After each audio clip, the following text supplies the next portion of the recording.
Welcome to episode 293 of the Filmmakers Podcast.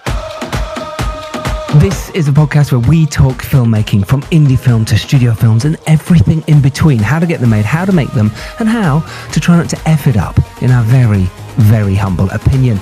I am Giles Alderson, and I'm delighted to have on this week's show the producers, Terri Dwyer and Dean Fisher. You may have heard their names before, bounded around this podcast. Dean, this is his third time being on the podcast. Terri, it's her second. Dean first came onto the podcast talking about The Bromley Boys, the feature film that he produced, a brilliant football movie. I love that movie. And Terri was on the podcast talking about Break, also with Dean, because they produced that movie together. And Terri and Dean produced The Stranger in Our Bed, which we are here to talk about today because the movie is out. It is released now. It was out in America last month. It is out now on all digital platforms like Sky, like iTunes, like Virgin, Tukin, PlayStation, all the usual places. iTunes, if I haven't said that already, Amazon. You can find it. And I was lucky enough to be the director on that. So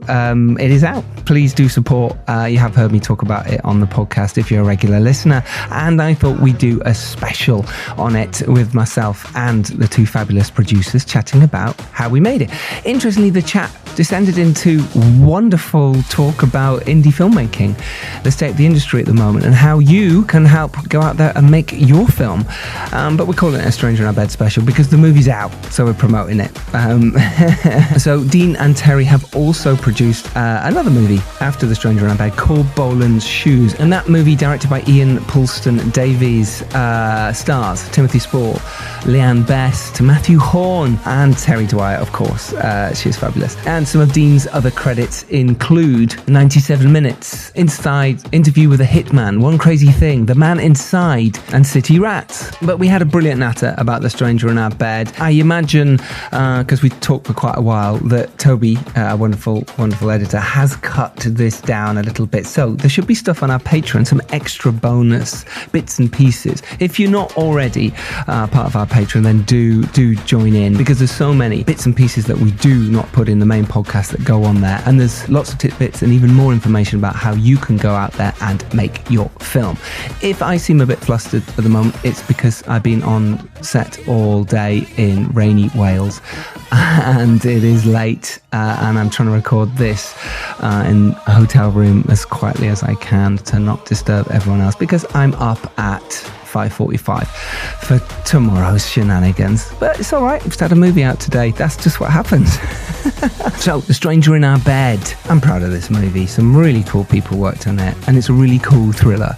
And I hope if you are supporting me and other people like Terri and Dean, that you do watch it. So if you do like The Stranger in Our Bed, then do go give it a nice review and do tell us on socials. Honestly, it makes a huge difference. So some of our cast are Emily Barrington, who you'll know from Humans or In Between Us Two. Ben Lloyd Hughes, you probably know from Sanditon at the moment. Samantha Bond, who was Miss Moneypenny. Nina Wardia, who was in two other movies I produced called Repeat and Followers, but you'll know her from so many things, especially Sandman at the moment. Joseph Marcel, you'll know from The Fresh Prince of Bel-Air. Bart Edwards, who was he was the lead in The Dare, but you'll know him from The Witcher now, and Unreal, State of Happiness, The Boy Just Doesn't Stop Working. The movie also stars Andy Osho, who you'll know from Line of Duty and I May Destroy You. She's also in The Sandman. And Paul Cesar, he is very well known from The Detectorist. So if you like that TV series, you'll know who Paul is. I have those amazing people in my film, as well as Ruggero Balaba, Jude Forsey, Mark Horner, Nina Christopherson, Martin Neely, Dan Richardson, Victoria Sterling, Steven Stallone. They all make little appearances in the movie as well. The DP cinematographer was Richard Swingle. I loved working with Richard. Edited by Oliver Parker, who's edited 3 of my movies, including The Dare and Arthur and Merlin. Composer was Ian Arbour. The score is available now as well for The Stranger in Our Bed. Do check that out. It's gorgeous. He's done such an incredible job. Samantha Lee Howe is the screenwriter. She'd also written the novel, which it is based off. Exec produced by the wonderful Greg Barrow as well. Casting director was Kate Plantin. The production designer was Anna Papa. Me and Richard love working with her and working with all those colours. And shout outs to our costume designer Julia Scrimieri and makeup designer Rebecca Hall. There's so many worked on this film. I love you all. You're amazing. I'll try and name check you all at some point. But thank you to everyone who helped get this film made, get it out there, and get it seen by the world. Thank you. You're amazing. So, without further ado, let's just get to the episode. But first, let's play the trailer so you know what we're talking about. And then we'll just dive straight in. Myself, Dean Fisher and Terri Dwyer talking about how we made The Stranger in Our Bed, but also about filmmaking in general. I hope you enjoy. I hope you support. And I hope you enjoy. And I hope you go out there and do something to make your films this week. Next week, by the way, is the Wheels of War special. My World War II movie's out then. So, it's a fun time. Here it is. This is this week's podcast. Enjoy.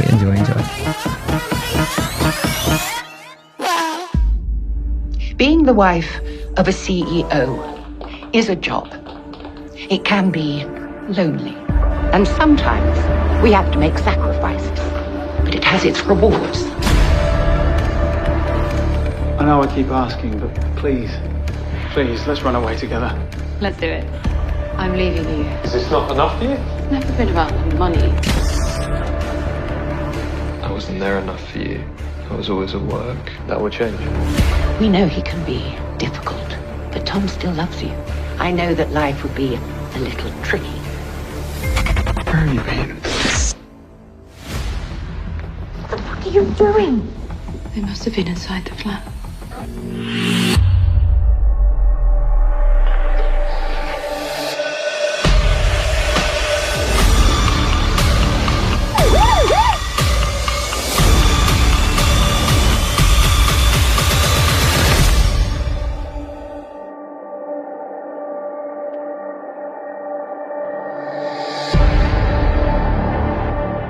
We're pressing record. We're live. We are live. How are you doing? Oh my God, I am so excited to see you both. Yeah. It's been ages. It has been a while. Dean, how are you? I'm all right. How are we feeling, right? It's been a year, right? Since we first shot it, and yet it's now coming out. How are you feeling, Dean? Yeah, but it's been, like you say, a year is a really long time, and it's just great to get it out there, isn't it? And you know, it's one of those films that we made in the pandemic, and it was right in the heart of lockdown as well. So it was a crazy time to make a film. It really was, and I'm really pleased with what we've got. Quite looking forward to for people's feedback. Really, how do you feel, Terri? Well, good. You know, it came out on Showtime, and the reviews were really great. There's obviously a lot of Ben Lloyd Hughes fans. And as there should be. Because if you go onto IMDb, they are loving it, which I'm really grateful for. So, yeah, it did well. I hope that the UK audience are as supportive as the US. But you know what? We work really hard. You make a film. Any independent film that gets into production is nothing short of a miracle. You just hope that people love it as much as the energy we've put into making it. Yeah, that's always the tough bit, isn't it? You just don't know when you put a film out there into the world.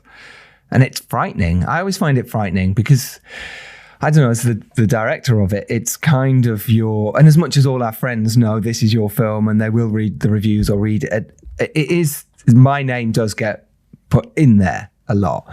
The actors' names get put in there, my name. So it's always frightening. It's the extra bit of frightening. It's funny that, isn't it? Because obviously if the film's loved, it's the director and the cast. Yeah. And if it's hated, it's the director and the cast. And us producers don't really get that flack either way, do we? We're kind of just in the background and I don't mind that. Yeah, I don't know. I don't know whether it's because the nature of the beast that I am, I always feel so personally entangled in a film. It's almost like somebody is criticizing my baby, you know, my child. And I think you're much better than I am at this, Dean. And it's probably because you've made much more films than I am. You're much better at seeing it in a more of a business sense, whereas I am so emotionally involved that I bleed.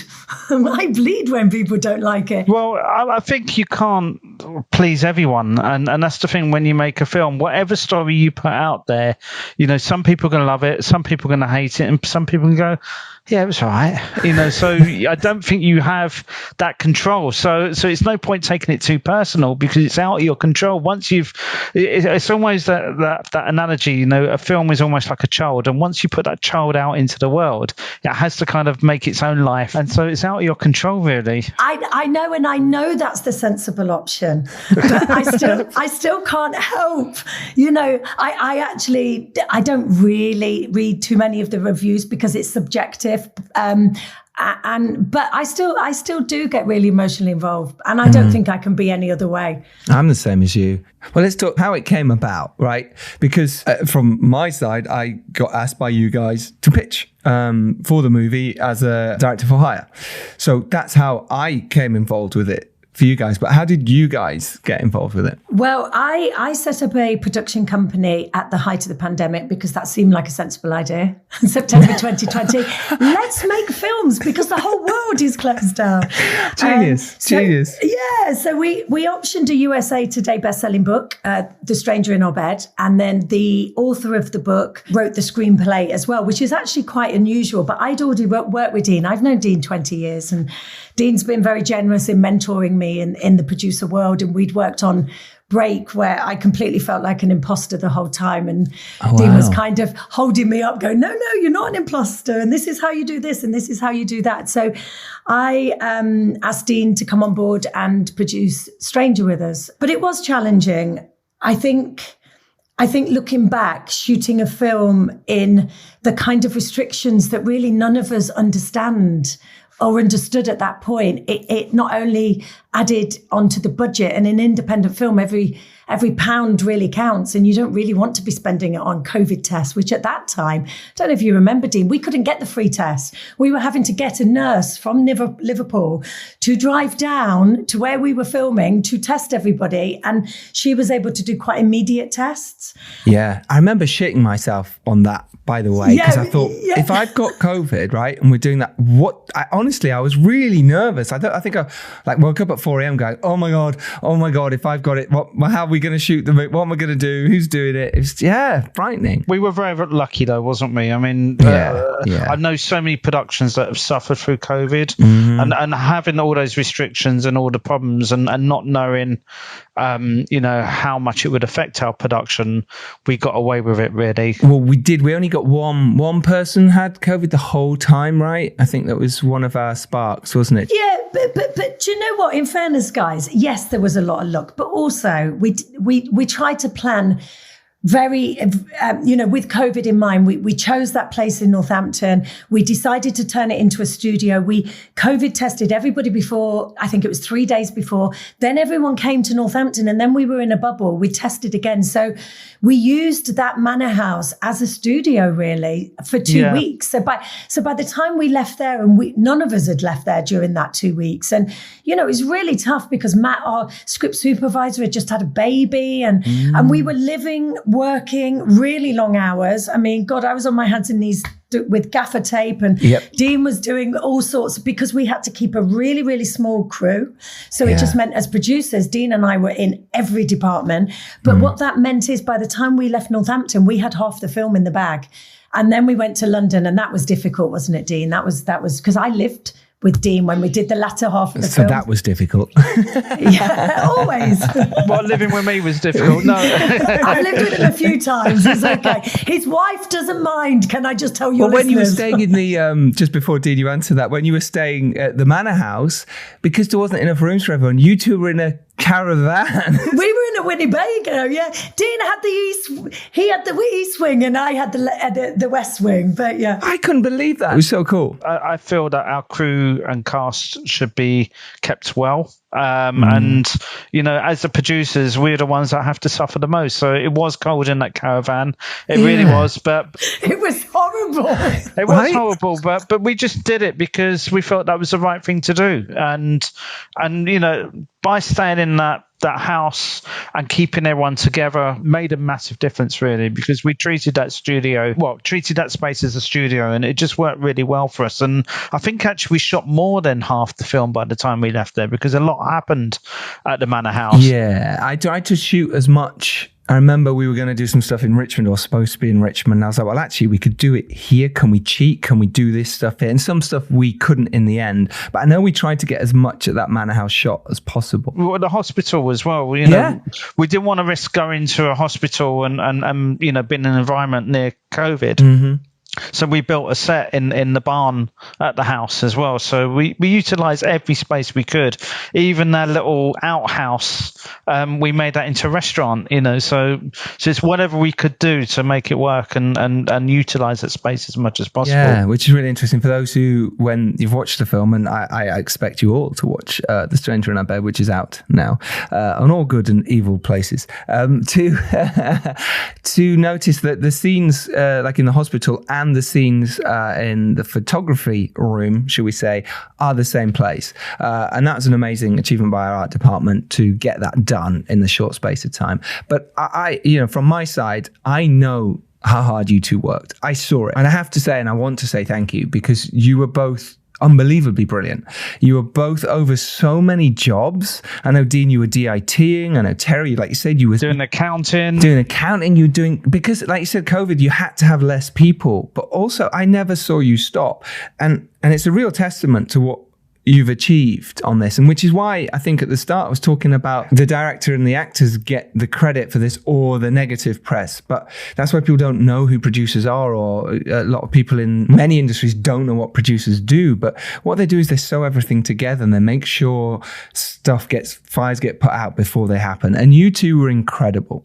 Honestly, I mean that. You know, I've worked on a lot of films, and you two. Thank you. I was amazed every day, and you were both absolutely. You could see it in your face. No, we need to do this and get this done. But you did it. Yeah, like you say, you do that to me. But your team, you were so good and so efficient, and people trusted you and believed in you, and would run through fires for you. And that's honestly a real testament, and how I think producers should be. And I've worked with a few like that, but you two were honestly up there, and I'm very happy you were producing that film. Honestly, thank you. Thank you, Giles. That's very nice and kind of you to say. And also, just I know whilst we're praising people, it makes our jobs easier if a director's got the right vibe on set. You know, if people are fighting for your calls, which they were, that makes things a lot easier for us, because if people are complaining all the time, they're having a hard time from the director, then that comes back to the producer. And our job is obviously very difficult. We were working 16, 17 hours. Sometimes I was up to 3 a.m. doing the DIT, and then starting at 7 a.m. again the next day. Mm-hmm. But that's what we had to do to get the job done, and that was the restrictions put on us because of the situation and not having such a big crew. But at the same time, you still need your director who's there, and the actors reacted well to you, the crew reacted well to you, and that definitely makes our job easier as well, because then we haven't got that other layer of politics and all the other stuff that goes on. I think that's what is amazing about independent film. Look, you hear about people's experiences on studio films, and actually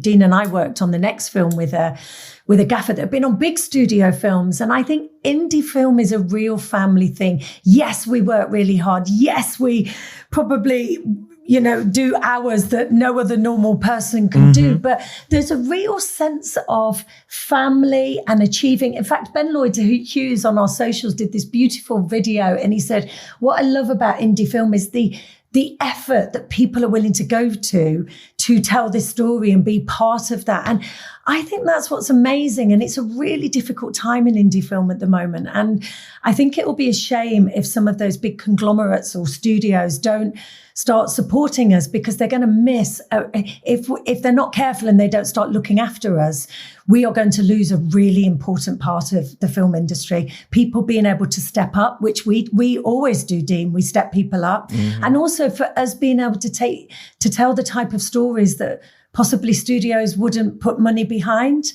And I do think the future of indie film at the moment is in the balance. It's not just indie film. I mean, theatrical films outside of the big studios is really in the balance at the moment. I think this is probably the most difficult time I've ever seen in the industry. And yes, you can say the streamers are doing well and so on, but what you're seeing is a disconnect now.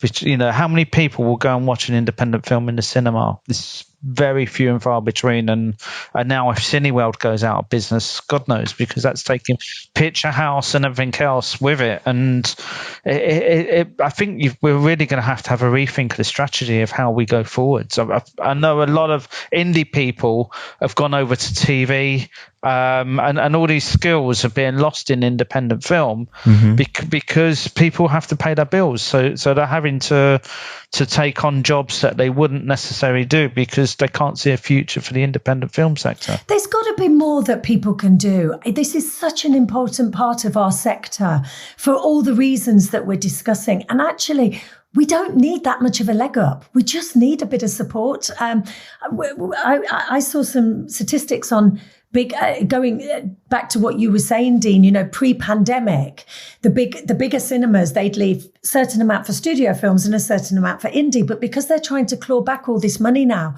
all the screens are taken up by big studio films. So where does that leave us to go? Mm-hmm. And I think that's what you were alluding to, really, Dean. There's no place for us in theatrical at the moment because theatrical are trying to recoup the money they've lost during the pandemic. I think the appetite from the audience has changed as well. I think people have got very used to watching content at home and not going to the cinema. And it's only the very few event films that people will come out in masses to go and see. And I think that's what we're fighting against. And what we obviously have done in the past with we did a drive-in cinema release because that was the only way of making it work at that particular time. And I think as producers, we're having to think a bit more outside the box to connect with our audiences. Otherwise, I just think it's impossible. You have to find an extra edge or create a movement why people want to fight and come and see your film.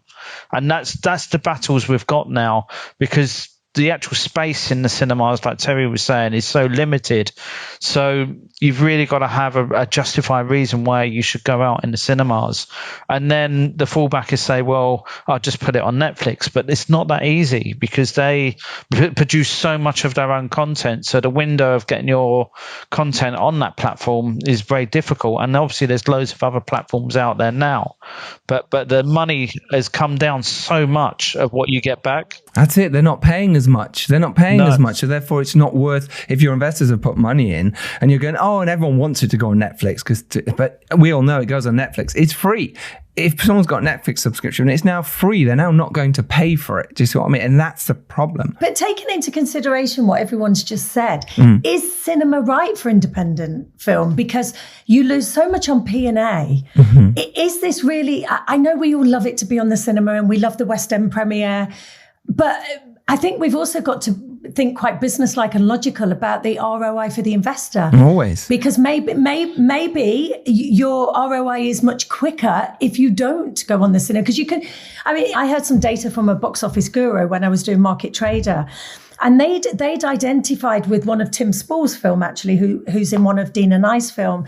I think it was, I can't remember which one it was, but they'd identified that between a Tuesday and a Friday, if they changed their theatrical in those times and then only went to certain cinemas where that level of audience, it was really good business during those times, well, then that was a massive success. So I think it's not just us that have to, it's the sales agent, it's the distributors, but I think we still need to, Dean's right, we need to think a lot harder as producers, but also, is theatrical really right for indie film now? I don't know. Well, sometimes the reason you would always want to go theatrical, obviously there's an egotistical reason. You'd love to have your film in the cinema, and it's great for your career and everything else. But also, it used to push up the ancillary rights and all the other revenue by doing that. So if you hit the theatrical window, it's a theatrical film.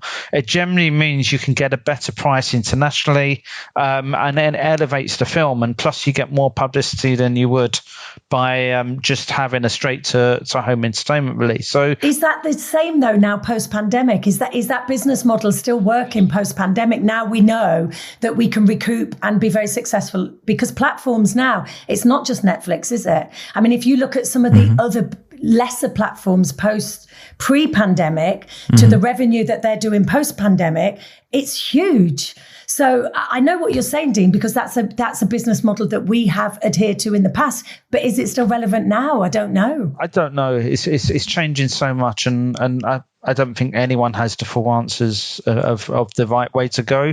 In the right circumstances, there's still for an independent film, if you can get it in the cinemas and you feel it's justified. It's like, for instance, Giles' documentary, if, for instance, you've got a whole vegan movement and then he puts that in the cinemas and reaches out to the people as part of that vegan movement, then it becomes more of an event film and more of a theatrical film. So it's got to be in the right circumstances of why something should go in the cinemas. Otherwise it is just for ego and sure, and hope of people that are going to, build it and they will come, the Woodstock mentality. It's one of those things, and it's always tricky, and everyone wants their films in cinemas. It's a thing from when you were kids. It's like a cinema movie, and everyone asks you, is it going in cinemas? It's like, it doesn't work like that anymore. But I think there's a place for indie film in cinema. I really do, and I think we should really try and champion, or at least try and go support as many of these indie films that do go to cinemas, because we know how much it costs.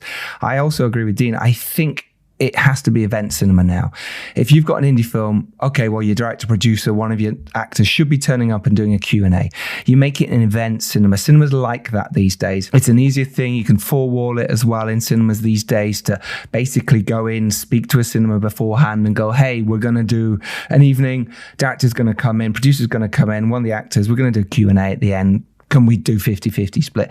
Cinemas will do that with you. There's no question about it. So you can do a small cinema run yourself.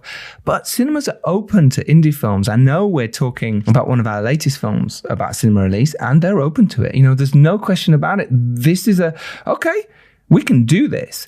If you hit the right time with the right kind of project and it's niche enough, and Dean, like you say about, the food for thought, vegan movement type thing, there's a niche market. I'm not saying we're putting that in cinema. I don't think that will work in cinema, but there's a niche market. If you've got a film that's got a niche market and that appeals to a certain demographic, you can make sure you're targeting those demographics in those territories. And if you're doing your job right, if it's, let's say you're making a film about Barnsley Football Club, for instance, you target Barnsley. You know what I mean? You go, okay, let's put it on cinemas around Barnsley. This is for the Barnsley people, or it's about the miners in Wales. Okay, you target that. That's clever. That's thinking outside the box. Or a BMX film. Let's target those people. That's the way to do it for independent film. And then you four-wall the rest. So you've got your cinema release, which means you can get your reviews coming in from your bigger people if you want those. Even though people now are reviewing stuff that is going straight online because they understand it's changed. I just think we need, as a movement and an independent group of people, which we all are, and the people that listen to this podcast is we can help and we can support by supporting that. And if you know a friend who's got a film, or you see a film that's doing a bit of a cinema run, go watch it, go support, and give it a good review. But beyond the community, how do you reach bigger audiences? But that's it, isn't it, Dean? It's niche. Let's say it's a film, it's about being clever. Like Bowl and Shoes is a perfect example. It's okay, well, let's target those people who remember that time, if that's what you wanted to do. Stranger in Bed is different. It's a thriller. It's a harder cinema movie to sell without superstar names in it, right? Thrillers are. But you say that, but the whole point of choosing Stranger in Our Bed is because it had existing IP. So when you choose an independent film, it's not enough now to say, I like that script, I'm going to make it. First of all, can I finance it? Can I attract a cast? Yep. Is there an audience there? So with Stranger in Our Bed, I get what you're saying, thriller, but thriller's a genre that does sell. No, and also Samantha Lee Howe, it's a USA Today best-selling book. So certainly what we're finding is fans of the book, and because we did all stay very faithful. I know we've had a bit of creative license in the film, but ultimately we hit the beats of the book, and in the US, the people that have seen the film that are fans of the book are still fans of the film. So having that existing IP and that existing audience, it's whatever can give you that next rung on the ladder. IP is important, Terry. You're absolutely right. Yeah, a niche and IP, if you can get the two together, well, okay, you might have a little bit of a winner, and the film has to be good enough. At the end of the day, the film has to be good enough to survive in cinema. You don't, and Dean, I think you're right, you don't have to spend that much money these days on promoting your film in the cinemas. Let's say we were going to the cinema, Terry, we're going, okay, let's go watch something. We wouldn't necessarily go, let me check out a billboard of a bus going by. You go onto the app for that cinema and go, what's on? This is the first thing you do these days. So it's a different kind of advertising. As long as you've got a good poster and a trailer, people will go, oh, that looks good. We've already seen Avatar. What's on next? We've seen James Bond. That's taken all the cinemas up. What's on? What else is on? Oh, I hope you're right. But I know, maybe I'm dreaming. Well, I don't know. I want you to be right, Giles, because I want to believe that actually if you've got a good film and you've got a good trailer, that is enough. But I think the world of getting a product to market now is so complex with, the influencers and getting it here and getting it there.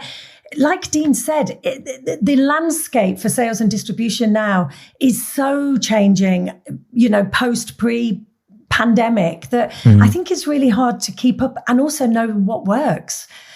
It's impossible, in fact. What the hell are we doing making film?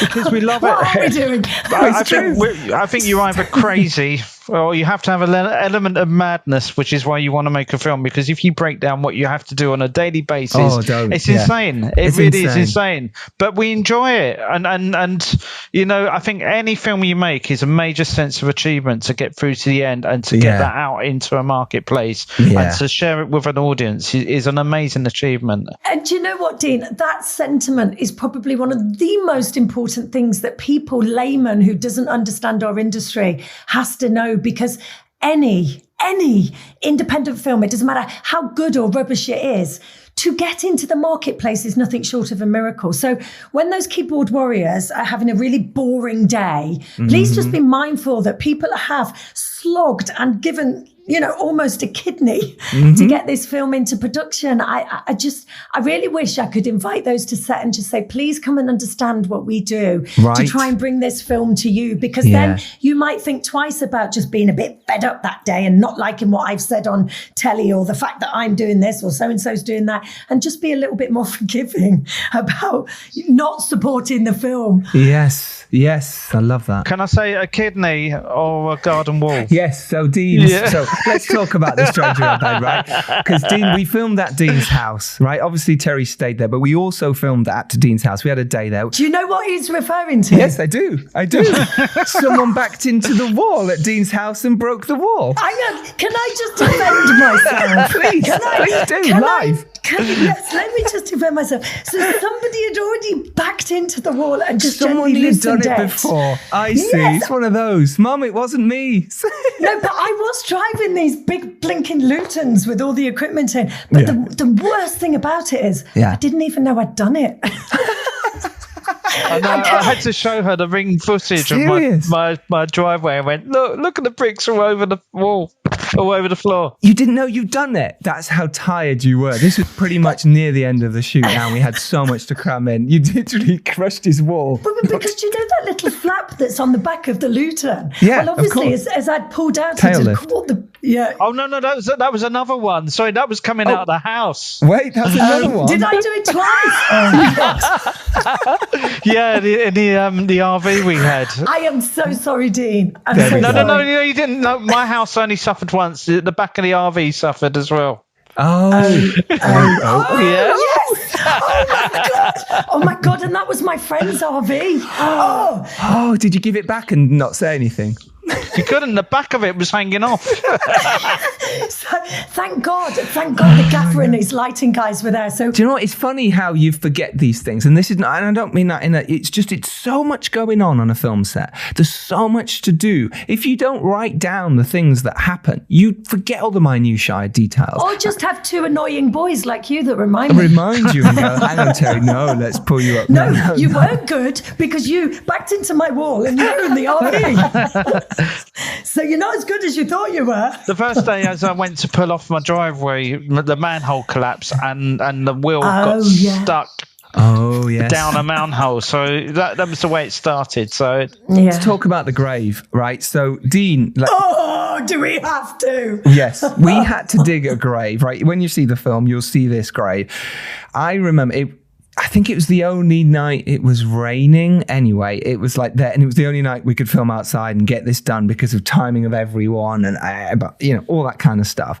And I just remember going, Dean, what are we going to do? We haven't dug a grave. And all I remember you was going, it's all right. You had someone with a digger and they came and did it, but then you got in the grave yourself and were digging personally in the middle of this whole madness. But before we get to you tell your story, I remember because of a kerfuffle with timing and what we had to do, we had to dig the hole of the grave and then cover it up as if there was no hole because of timing of doing it. We had to shoot. How the hell did we get finished? If that makes sense to anyone, basically it's a garden area that they're admiring and something happens there. But at the time, you don't know this. But yet we had to dig this grave. But like I said... Well, before that, we built that garden, didn't we? We built this garden. Yeah, we built this garden with flowers and everything. So now we have to dismantle it, dig a hole, and then cover it back up with all the flowers and plants around it as if we haven't dug a hole. Now, I don't know if there's anyone has ever dug a hole in the rain. It's going to cause a mess. It's never going to look when you try and replace that there isn't a hole. We totally got away with it. Dean smashed it. It was amazing. So did the art department. It's like, wow, you'd never know. We shot that afterwards. But anyway, tell your story in the hole, Dean. Come on, I want to know. No, honestly. Dean in the hole. It's really not that exciting, to be honest. But that's the first. No, the only thing I would say is the first time I've had to dig a 6-foot grave, and I think we probably went a bit too deep there, didn't we? Looking back now, right? Maybe, but in the film it looks great. There's no question about it. But we were so worried that it would collapse on the actors. I was really frightened. It was raining. The DP Rich Swingle had to get in the hole. We had to put mud in there. We had to an actor fight in there, a full scene. It's like, wow. It looked great though. To be honest, it looks great. Oh, that was a grim night though, eh? Guys? It was a grim night. But it was a take it in moment as well. I think when you're there, lying in the grave, covered in mud, and you look up and you see all these massive lights everywhere on cranes, and you go, just take a look around you and take it in. Right, that word's there. It's exactly what Dean said to me when I knew I had 5 minutes left to get 3 setups. He went, just take it in, Giles. Relax, look at the light. Look what we've done here. I went, Dean, I've got to get 3. Yes. I'll never get my shots. Stop. I would love to make this moment happen and have this special Dean. I did. Yeah, we got it. Yeah, well, you couldn't do anything. You was in the grave at the time. I was in the grave. He's like, look where you are. I'm dead, Dean. I'm dead. Can I tell you that's my worst time of the day. When you are 15 minutes before the bell's going to go. Yes. And you've got a gazillion things to shoot. My stomach starts churning and you think, how can we go to a crew that's already been on for 12 hours in the rain, in a grave and say, can we just... Okay, both of you here and now, because I think everyone will really benefit from your words of wisdom. How do you get your crew to do that when you're taking the piss? From the director's side, and again, it's something you said very kindly about me. I think you have to have them on side. Like you can't take the piss as you again, of course, you're on set. It's very difficult and you will go over occasionally. If you haven't taken the piss too much and they believe in you and you're not a tyrant and you haven't shouted at them, you know what I mean? You've treated them as well as you can and respected their work, which on The Stranger in Bed, like the crew were incredible. At that point, I think then you've got a bit of grace, even if you've already asked for grace, to say, look, We'll never get this again. It will look incredible. Do you mind? Please, for me. They might do it. They might, and to be honest, I've never had anyone say no. People might huffle and puffle, but I'll be like, look, tomorrow I'll make sure you get a bit. I'll make sure you get this. Well, the next day was a shorter day. I think that definitely helped. And also, I was so apologetic. I mean, Tom, bless him, our gaffer, how many light structures? I mean, there must have been about 30 or 40 light structures he's created. Yeah, this is at night, by the way. It's a big light setup, and we had to make it look like light was coming from the house. A police siren, looking like a police light was there. We had to backlight it all. We had to make sure the grave was lit. Tom Newell did a brilliant job, as much as Rich Schwingle did. He's a genius, isn't he? He's a genius. The whole crew are a genius. So, but everyone was. I think that was probably the hardest night to say, can we just have one or two more, because it was raining like hell, wasn't it? And it was cold. And the actors are cold and in the mud, rolling around, you know. And Ben and Emily were brilliant. I think that was the day Matt Steen, our brilliant script supervisor, did fall in the little stream as well. I went in there. I went in twice that day. You went in twice, did you? Yeah. I happened to catch Matt, so that's why I rib him about it. But no, he was amazing, and it's just one of those. And it wasn't just him that went in; it was all his whole script, notes, everything went in. Bless him. It was horrible, but I think that was that night as well. So everyone was tired and hungry and cold, and not hungry. We had decent food, but I was in the kitchen waiting for you all to finish with warm food, if you remember. So you didn't help, Terry? No. I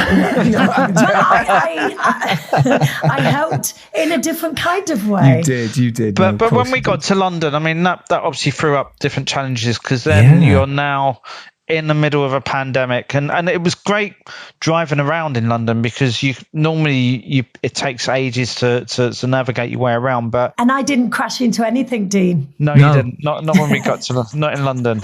Just Dean's house. But we had, it was difficult getting locations in the pandemic, because people would normally go out somewhere, but they couldn't go anywhere. So to get people to give up their houses for us, I found that really difficult. But we found some amazing locations. But don't you remember, Dean? It was numbers. We could only have like 15 in some houses. Do you remember? Right. It was so we were having to station people like in various different places, so that we only had. I mean, how can you shoot a film with 15 people? It's really hard. I know obviously people have made movies with less, but with this bigger team and crew, it's a huge, big setup. It's really difficult. It means everyone's stretched. And I do remember the last filming days we had were in, the flat looks amazing in the film, but there was no room for anyone to go. So it was so small in terms of the spaces, and I was filming, and I love to do this, is film like the whole way around with a steady cam, so the characters are moving through, which is Terry's character as well in these scenes, moving through both rooms. But that meant, well, where did the crew go, and where does all our kit go? Where does everything go? And suddenly you have all these issues, and how do you set the lights up outside to shadow everyone? So I remember at one point coming around the corner, and we'd setting up the scene in the bedroom, I think with Emily and Bart. That's not a spoiler, is it? Emily and Bart, it's in the trailer. And we were traveling round into the other room, and I knew I could only, because I wanted them to come from both sides. And as I came around the corner, and I hadn't been there for a bit, I just knew that all my crew were moving away. And so as I came around the corner, everyone was almost piled up against the sink, like crammed in by a monitor, just going, oh my God, how do we squeeze in this? But you make it work, right? It's indie filmmaking. You just go, look, this is what we've got to do. I think you make it work if you've got the right people on set. Yes. And I think that is what really encompasses what indie film is. Yes, sometimes you're in awkward places. Yes, you're working really long hours. Yes, you're doing things that you wouldn't be asked to do if you work for a studio or a TV. But one of the people that we work with more recently that came from a much bigger environment just said that he really enjoyed the process with us, because it was so much more family and everybody was really in it together, and it wasn't corporate. So I think sometimes in big corporate organizations you lose that we're in this together, it's tough, but when you actually get through it, the sense of achievement is incredible. I think it bonds you. Well, Dean and I still speaking, so it's obviously bonded us. And the three of us speak all the time. I agree, because it was, you'd come on the podcast, Terry, before. This is Dean's third time. It's like, this is a hat trick. Yeah. But for you, Terry, we'd met sort of properly on this podcast. I think we'd seen each other around or whatever, but we met properly, when you came on to talk about Break. And, the fact that then Dean had said, look, I think Giles might be right for this. And then you'd watch some of my stuff and said, okay, cool, let's talk. But because we'd already chatted like this way, we kind of had that connection. But nothing bonds you more than making an indie film together. Nothing. You can see these people in 10 years' time and go, hey, you know what I mean? You'll always have that connection. Remember that? Oh, God, yeah. And if you've got an end product at the end that you're proud of, it's amazing. I think it's a sense of achievement, the fact that we go through that whole battle, you're sleep deprived and all the things that you go through, and yet at the end of it, you're still delighted to see each other. And also you'd like to rib each other over crashing cars. You shared that experience, haven't you? And most times, if you've got the right people and the right connections, then that's the way it goes. But if you get the wrong chemistry or the wrong balance, then you won't even look back on that experience as a negative one. I was just going to agree with you, Dean, because actually it can work the other way. Because we, as in Dean and I, have worked with people in pre-production who we've thought, oh my God, you're amazing. And then you get in the trenches with them and throw in all of those elements that actually can, and it changes a person. And some people really thrive on that and some people don't. And I think as you go on in this indie world, you then start kind of collecting people who are part of your film family and that you're singing from the same song sheet. And it doesn't mean to say they're wrong or we're wrong. It just means that they're a square peg and we're a round one. And in a different environment, you'd get on great. But sometimes being in the trenches requires a certain relationship. I think it is really important that they will then, 5 minutes before the bell, do that extra thing for you. And they'll work that. You can see they know that you really want to get this right. And also like HODs, how important they are to a film set as well. And everything happens from the top. If your director and your producers are all, they can see that you're taping the floor, Terri. They can see, Dean, that you're running around digging graves and doing all the DIT and making sure everything's moving forward. And Terri, you're in this movie as well. So not only are you producing it, but you're in it and brilliant in it too. And I think that, like I say, is when people see that, and people see that the people at the top are working their asses off and really care and really want to do this well, they go, well, I've got nothing to lose. Where if producers and directors are shouting at everyone constantly or going, no, you're not doing this right. People go, yeah, do you know what? I'm not going to do that extra 5 minutes for you. Just say, nah. It's the man management, isn't it? Yeah, or they walk slower, when they have to go get a light up, they're going, I'm just going to slowly do this because I know we're not going to get all the shots, so they might get one and that way I can go home early. But I tell you what, if someone really wants to do it and they care, you can see them run for that light or run for that makeup brush or run for the whatever costume, all those little things. There were so many things like that happened on the set. We had the wrong costume at one point on someone and we was like, oh my God, quick, find it and do it and run it around. And people were brilliant. Quick, do it. We're losing light. We've got to get the shot. Change his costume. You must have you produced stuff that you've been in as well? Because it's not easy, is it? No, never. I won't do that. As an actor, no. I don't really do it anymore. I did it on my first film as a director / producer, but it was mainly directing, and it's really hard. Didn't enjoy it. And for you, and I know how difficult it was because I remember in the Northampton side of the shoot at the Manor House, I was going to do one of your scenes. Yeah, there, we pushed them, didn't we? And I remember saying, actually, no, and you were saying no, and even though you would have done it, I know you would have done it, but I was like, ooh, because for you were in sweat mode of, making sure no one was scratching anything, making sure everything was safe, to suddenly go into character and get into a scene.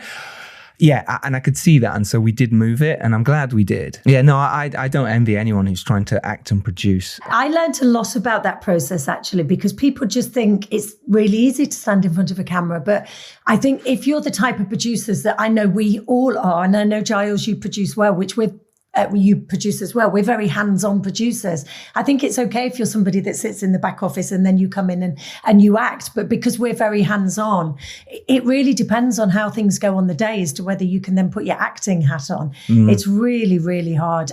So much so, I actually didn't want to be in Boland's shoes. Really? Because I found. Well, we pushed you into it, didn't we? You forced me. You had my arm at my back. Yeah. But trying to fix the brick wall at the time. You will be even 3 days before, I was going, no, I don't. I really shouldn't.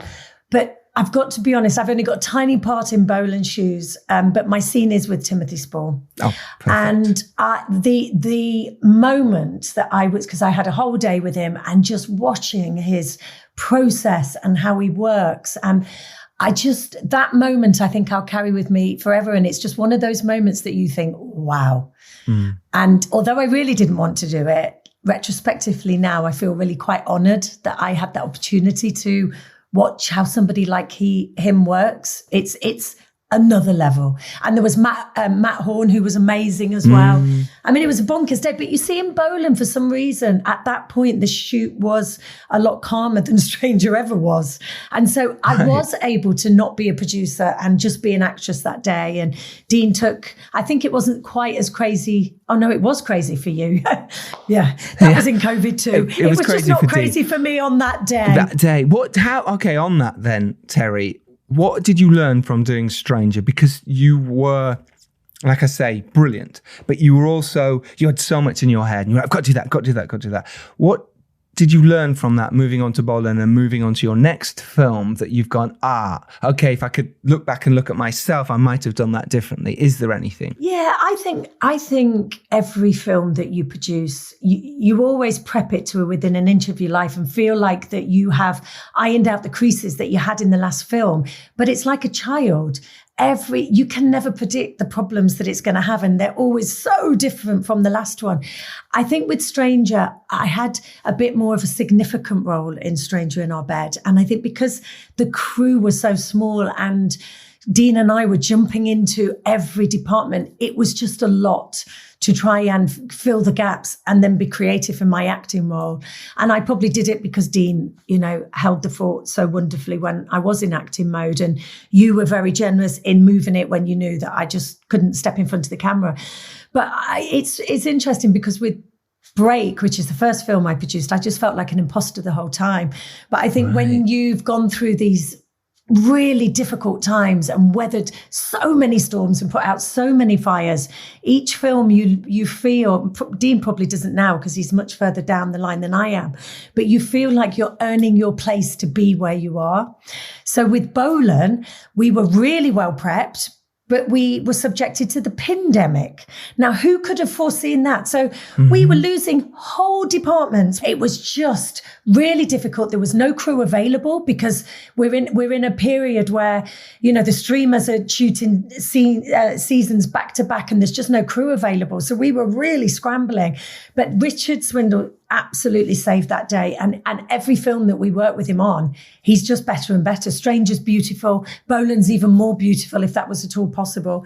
And I just think his future's really bright. He's a lovely, lovely soul to have on set, which is really important. It really is. And this is one of the wonderful problems for Richard, but for us, it's as indie filmmakers, is Richard Swindle he'll suddenly get big TV series, he'll get big films. He's gone, in a wonderful way. That's what it's about. But for us, you're going, we can't afford an indie film. It's a very difficult thing and people move on and the streamers are snatching up these people left, right and center. And it's really, they're signing them up for contracts. And it's very difficult for us indie films at the moment for that. But yeah, Richard was amazing. I loved working with the crew. I loved working on getting the colors right, the shots.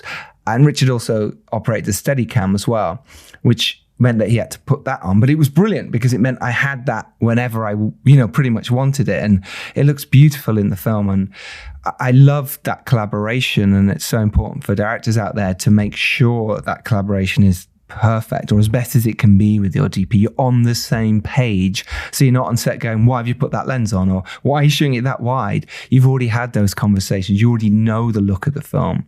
And we wanted it to very much look like Gone Girl. That was that's where we went. And interestingly, I was looking back, because obviously it was a while ago since we shot it, and not that long ago, but we've all done other projects.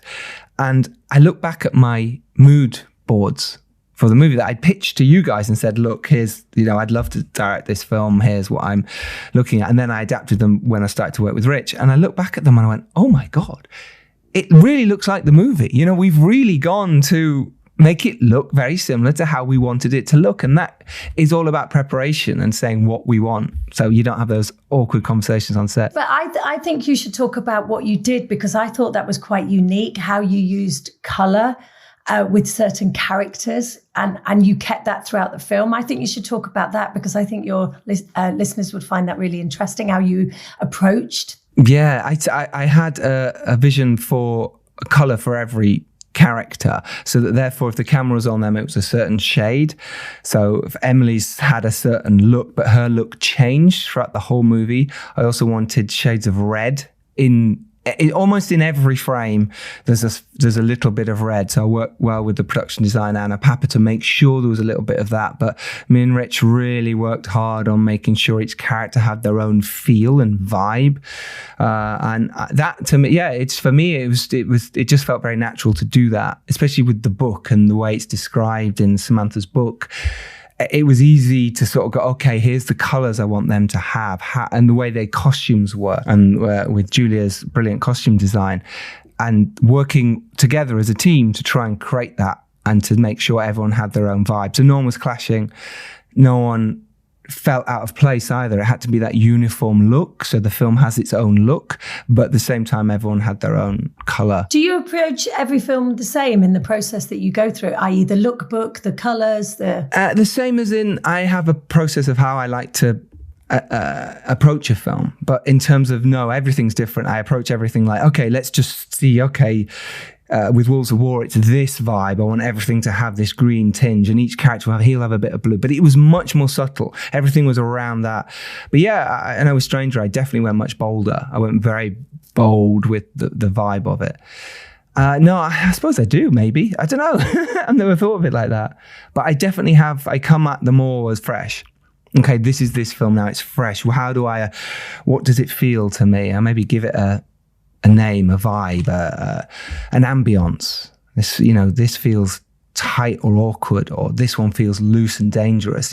Each individual film, and yeah, approaching it that way. Feel this is an adventure, or this everything has to be like working with Rich on the camera shots as well. Everything had to be as if someone was watching, or we'd have all these sort of movements, and I loved moving the camera.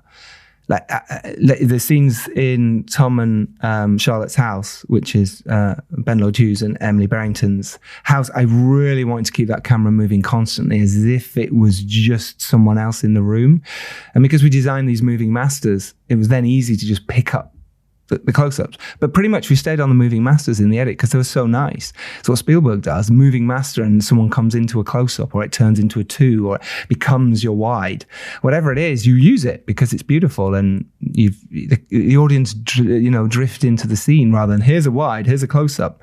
Yeah, it's boring. How did you feel working? Sorry, I'm just going to ask how you felt, because you had basically 2 couples in this film, Yeah. So how was that? Because obviously Ben and Emily being married, as a director, that could be probably quite awkward, because you're now getting in between them to get what you need out of their characters, and then they will have their own conversations outside that. So how did you manage that whole process? See, that was interesting, because I knew that they would be having their own conversations about this separately. In a normal filmmaking couple, they don't. They go to separate homes, or sometimes. But in this situation, I was like, okay, I know they're going to be talking and discussing this later. So I suppose I was very careful about how I spoke to them, knowing that this might be relayed. So I had that in the back of my mind. But I also consciously didn't want to worry about that. And I also wanted to treat them as not a couple.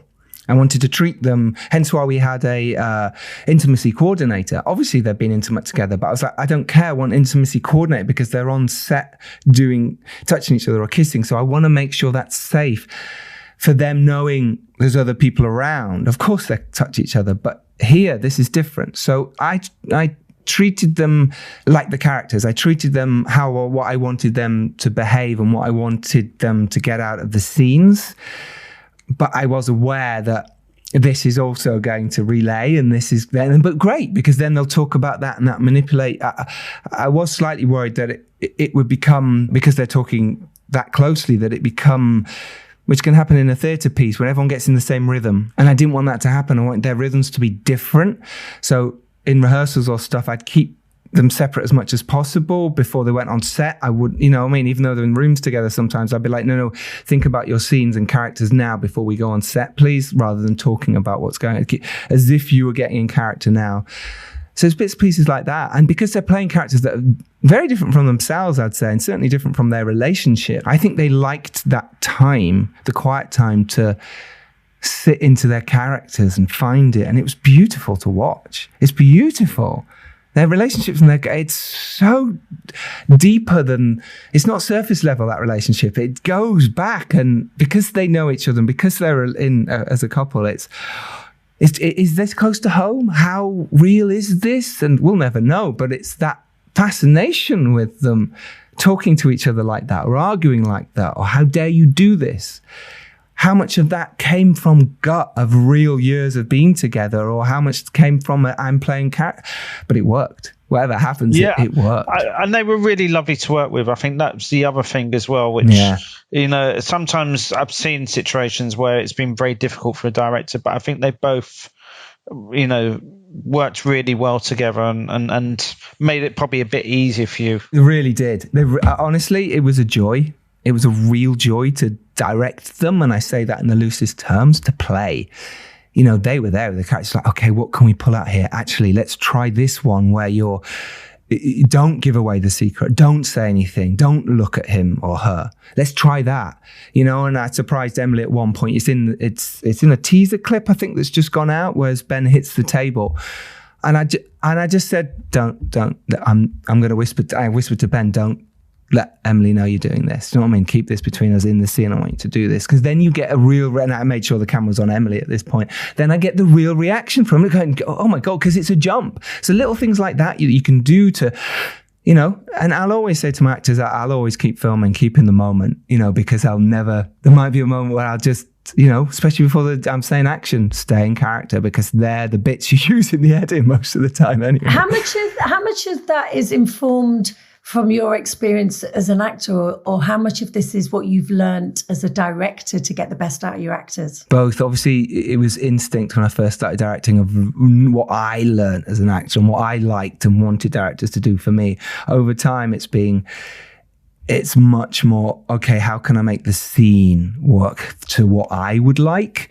Because it's all well and good talking to an actor and getting a performance out of them, but if it doesn't work as a scene, or if it doesn't connect, you've maybe got an amazing performance on the close-up from so-and-so, but the other side of it isn't, and therefore now that doesn't cut together in the edit. So yeah, I think it's both. I've learned so much by directing, but acting has definitely helped for sure. And it was amazing making The Stranger in Our Bed, and I'm proud of the movie. I really am. Having our cast and crew 2 months ago, whenever it was, I was like, okay, this is really cool, because you're so in it when you're editing it and you're shooting it and you're trying to get it, deliverables, all that kind of stuff, and get it done in time.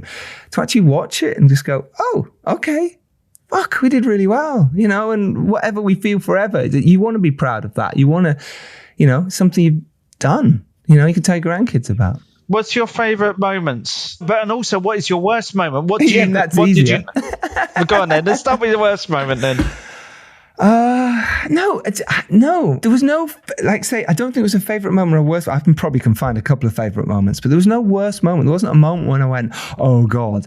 I actually loved making this film, and I was really sad when we finished it. I actually had a great time. I felt I found myself as a director in a weird way, and it sounds ridiculously wanky, but I actually really got a lot out of it. I got to play with someone as amazing as Rich. I got to work with you guys, got to work with amazing actors and an amazing team. So suddenly I'm playing in the sandbox of, I can do this. Oh, okay, this is how I want to make it more thrilling. This is how I want to make it more interesting. This is how I want to make it look. That was a joy. So I think some of the best moments, like the fight scene in it between Bart and Ben, was that day was really, again, there's so many tough days. You make an indie film in 18 days, it's a lot. We're at day 14 or whatever, and we know we've got no time. But I remember doing that fight scene and watching the boys work and getting those shots I wanted and laying the track and just bringing these beautiful shots and the whole fight, and it nailing and working, and you're just going, okay, that really worked. Okay, yeah, we'd have to have a bit of CGI to make the, whatever, the stabs work. But at that point, you're going, well, I've got the shots that I need to make this work. These are those moments as an actor, and you turn to an actor who's just nailed a performance, or Emily's got a tear rolling down her cheek, and you're going, oh my God, and Rich has framed it perfectly. And there was a specific shot I really wanted from the very beginning, and it was I'm not going to spoil it, but it was a reveal moment in the film. When you see it, you'll see this. It's a real moment when our hero realizes what's going on. And from the off, it was from first time I'd read the script, I said, this shot has to happen. And it's a reveal moment. I'm not going to say what it was, but I remember on the day, everyone went, yeah, you haven't got time to do that. Everyone said, yeah, you'll never do that because it's a whole new setup. It's a whole different lighting setup. It's a whole different track. It's a whole camera moving. And I just was adamant. And I went, yeah, but it's what I want. It's what I want from the very beginning. And I remember the sense of achievement when we got it.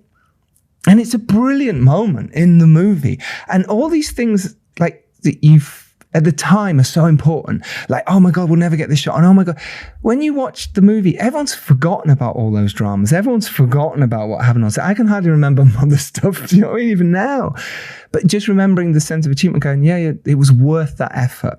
It was worth going, no, of course I could go, yeah, you're right, we haven't, and I might miss another shot, and I might only get one take on the reverse. But if I get this, it makes the movie, it makes what you set out to do. From that moment, I think, to the end of the film is the best section of the film. It's almost, is it the last half an hour? Where does that bit come in? And that is when you go, stay with the film until this moment, because this is your payoff. Yes. I know exactly the moment you're talking about. It's not that it's boring beforehand, because the setup is really good, but that there's certain places within the film that hooks you in, and then when you, like you say, when you get to that moment, you go, oh, okay. But every film has got to set the scene, otherwise you don't get the payoff from that moment on. And every film needs to do that heavy lifting at the beginning to get to the good juicy bits. Yes. But once we get into that, oh my God, yeah. Then you're on the edge of your seat, aren't you? Totally. Go on, girl. Yeah. Go on. And I remember that, and a couple of people said in the screenings or whatever, or people have commented or rang me up or spoken about the film who've seen it, have all gone, no, I love that scene, but they couldn't explain why. And it was only when it was, especially if it was a filmmaker I was talking to, I explain how I shot it and did this, and the team shot it, Rich shot it. They go, now it makes sense, because it's a different look. It's a different, and you go, you're playing with the audience. It's sort of like Spielberg does it all the time. Danny Boyle does it all the time. You're playing with their minds to go, something's off here. This isn't what I've just seen for the last 2 minutes in this scene. You've gone, boom, something new, and we're pushing in. Oh my God, there's the moment. And that's special, man. And that as director, you want to put in as many films as you can, your little moments and your little, flourishes. So yeah, you have to fight for those, even if it is difficult. But yeah, there's so many favourite moments, Dean. Thanks for asking. On top of that, which we haven't really covered, was like the post and the music, and working with like Ian Arbor on the music and Marcus Mole on the sound design, Oliver Parker, the editor. I love and the that colouring, process. the whole post-production amazing as well was really important for this film. And I think that really helps. And you can't make a thriller without that magical soundtrack and those little moments. And Tom Cairns, our colourist, really worked with me and Rich to make it look beautiful as well. And it's I love the look of it.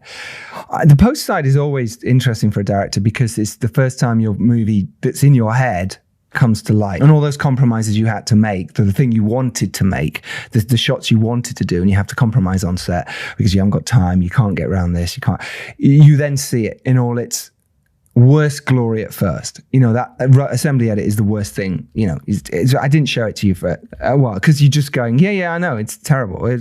Come on. This is just all stuffed together, in some way. And I've worked with Oliver Parker so many times, and he's just brilliant at pulling stuff out. He's also got a director's mind. But post is really interesting for a director, because you're in the hands of other people as well now. You're working closely with people who are experts in their field. So you have to trust them as well when they say this isn't working. Post for me is brilliant, because you've got the film in the can. You're going to have something. There's something here. And with a couple of pickups, you can, you've got time to process all that. It's frightening, but it's also it's sort of so frightening showing like you guys, okay, you're going to see my edit now. Oh God, what are you going to think? What's going to happen? But like Greg, our exec, was so good at coming up with ideas and like little snippets to make the film better during that process. You two did. And you know, all that and having the relationship we had meant that nothing was precious. It was like, well, this is what I think, this is what I'd like you to do. Here, try this, can we try that? That's brilliant. What a process, you know? Well, the hardest thing is picture lock, isn't it? And that's why you do your test screenings and so on at that point. Because once you got to picture lock, for me, you know, you're on the home straight, because you can only make things better. The sound makes it better, the music makes it better, but the hardest decisions are in the edit, aren't they? Yeah, and picture lock is probably the most stressful part of post. Yes, because you're not seeing it as a finished film at that point. You're seeing it with rough music, rough sound that you're just doing. You know, I was doing a lot of that rough sound. A lot of Ben's breathing or whatever is me doing it, or it's Ollie, you know, doing Emily. You know, we did all the voices to make it fit, and ADR, additional dialogue, looping and stuff we would do ourselves. So it's our voice on a lot of this stuff, and that's always hard to watch, to picture lock something that has got someone else's voice on, not the actor, or wrong music. So you're taking a leap of faith at that point that you presume it's all going to work out well. But then, like Dean says, it's only going to get better from that point. Sound design, oh my God, now it sounds amazing. Oh my God, that thud that I did, or the crappy indoor sound that they did, Marcus Moll pulled all that stuff together. It made it amazing. And then Ian Arbor with getting the score beautiful, you know, and then Tom grading it, you know. But they can sell certain moments in post as well. That wasn't there in the edit, you know, a certain sound that comes in at the right place. Yes. Just sells that moment, doesn't it? And well, a hit, for instance, and that's why I work really hard on set to get those fight scenes looking good, because if it looks good in a rough edit or on set, you know that adding a sound is going to work. If you've got a shoddy hit and you've clearly missed, it clearly looks like it didn't go anywhere near, so a hit will save it. But everyone kind of knows, all right, you got away with that. So that's why I work really hard on set, to make sure the camera angles are really in the right places to make all that work. It's important. And also reveals in films. So important when you're trying to do a thriller. Where do you want the camera to, who's revealing what you're seeing when, you know, it's very important. But yeah, post is a great time. For you guys, right, as producers, how does it feel for you when you're going, oh God, I'm going to watch an edit today, or we're coming close to lock and I'm not happy, or I am happy? How does it feel for you, Terri? I find post the most difficult process, because by that time you have seen it so many times. When you're in the post process, I think you're a bit snowblind. Yes. And I still haven't been able to detach myself in a way that I suppose I can be objectively critique it, which is something I still probably need to learn. So I find post, I love post. Like I loved, and you're right, Greg, I loved chewing the fat with Greg and saying, well, how about, you know, and there was that one moment where we had their relationship really early on in the film. And I was like, no, you can't do that, because the women are going to hate us straight away. You know, we really need to, and I kind of had to really fight that, because in the script and in the book, it was where it was. And I'm really glad I did. But I still think it's a really hard process. And I think you guys have a technical ability that I'm still learning. So you're able to probably see it through slightly different eyes. And I think, I do love it though, because I think you can change the whole look of the film as long as you've got the material in the first place. Stranger was probably, I was more involved in the post in Stranger than I was in Break, and then even more involved with Boland. So I feel like I've grown each time. But I'm definitely, and like you, Giles, when I saw Stranger after not having seen it for a lovely, long time, I was really proud. And if only we could do that with all of our films during the post process, we'd probably be able to critique it a bit fresher, but that we don't have that luxury. No, all the time. It still eludes me a little bit, but I enjoy it. Well, let's talk about distribution then. Signature are putting this film out, or will have by the time this podcast goes out. Let's talk about distribution a bit then, because you guys did that. I wasn't involved. What was your process like with this film, and what did you want to get out of it? Well, we actually secured the US first before we secured the UK. And Tricoast, who we went with in the US, they secured a deal with Showtime. Showtime's very female skewed, which was right for the film. And the bonus of doing that and premiering on Showtime meant that we were able to get reviews and really test the market ahead of the US release, which was probably a month later, and then ahead of the UK release. So, we are really working all together. So the US have got quite a few interviews with Sam Bond. We were getting lots of interviews with Nina. So we're all sharing that. So it's been a really, really good experience, because the first film that I did with Dean, which was Break, was a very different experience, because we were in the pandemic. Our hands were so tied by the restraints of the pandemic. I was almost coming into Stranger with no experience and not knowing how it was going to go. But Greg and I met with Tricoast, and we just really felt we really liked the family run aspect of them.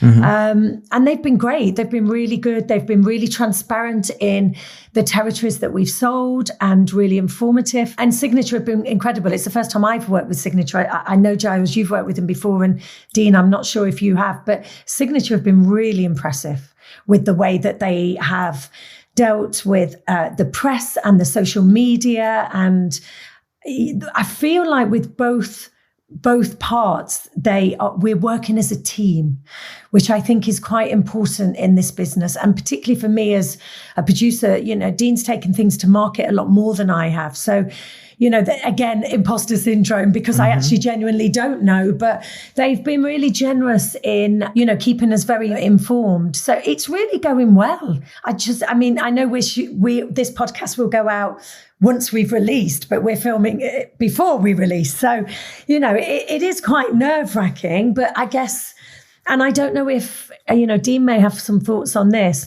I think the US have really bought into the quintessential English-British story.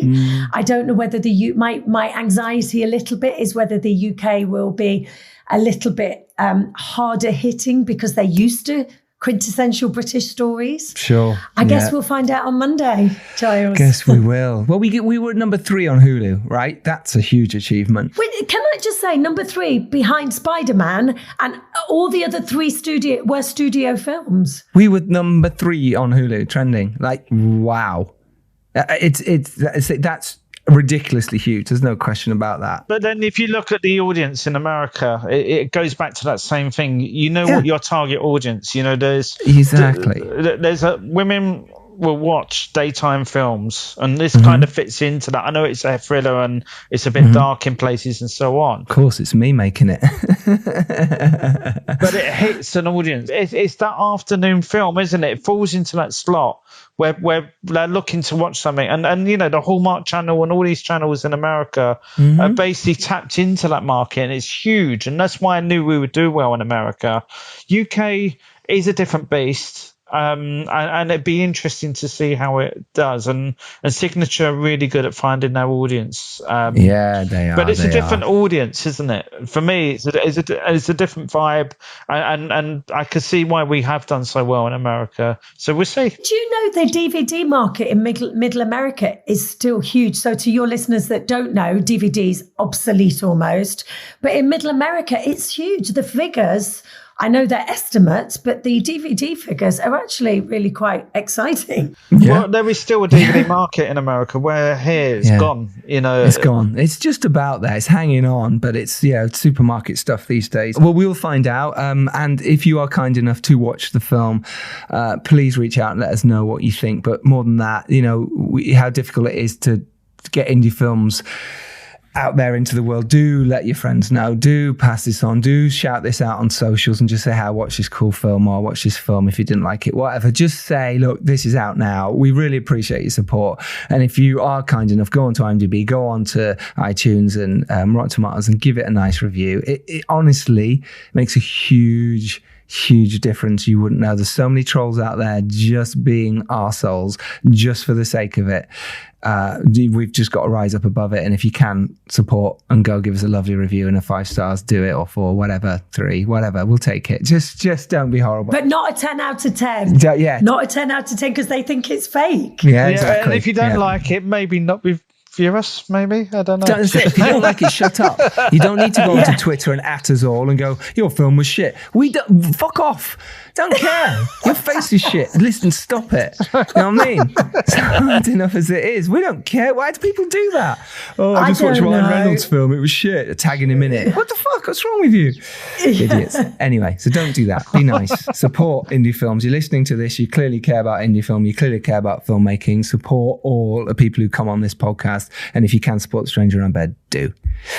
This has been fun. I've really enjoyed this chat. This will be great. Me too. Different way of spending a Saturday night, isn't it?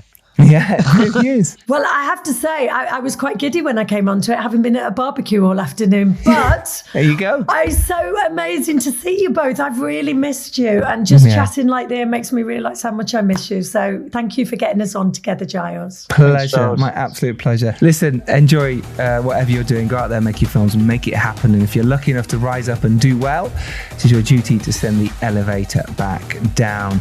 Terri Dwyer, thank you so much. Thank you. Dean Fisher, thank you. Thank you, Giles. Thank you, Terri. Go watch The Stranger in a Bed. It's out now. Links are in the show notes. You will be able to find it there. Love you all. Go make your films. Cheers, everyone. Bye. Bye. Bye.